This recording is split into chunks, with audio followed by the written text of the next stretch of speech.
राहायला गेलो. त्याच्यानंतर 2018 मध्ये घर बांधायला काढलं आणि त्याच्यानंतर माझ्या दोन्ही मुलींचे लग्न होते म्हणून मी कराडमध्ये येऊन राहिले. का तर माझी परिस्थिती नव्हती, मी असंच गोळा करून राहायसाठी इथं आले. तर त्याच्यानंतर लॉकडाऊन लागलं. लॉकडाऊन नंतर माझ्या नवऱ्याची 31 डिसेंबरला डेट झाली म्हणून त्याच मी सदम्यात होते. त्या सदम्यात म्हणून मी गेले नाही, नुसता पत्रान दरवाजे लावायचे होते. आणि त्याच्यानंतर मी आत्ता गेले होते, घर पट्टी भरून घ्या, हे करून घ्या. तर ते हे ग्रामसेवक म्हणले ते जागा तुमची नाहीये. मग मी आज 25 वर्ष झालं तिथं राहते. तेव्हापासून माझा कर भरून घेतला आणि या 2 वर्षात त्यांनी माझं घर भाडा भरून घेतला नाही.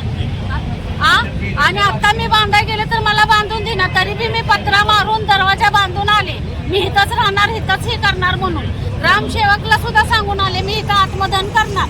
माझी जर तुम्ही घरपट्टी भरून घेतली नाही, माझ्या हस्ती आहे, पावत्या भरून घेतल्या ना, आता का भरून घेत नाही? 2 वर्ष झाली का भरून घेत नाही?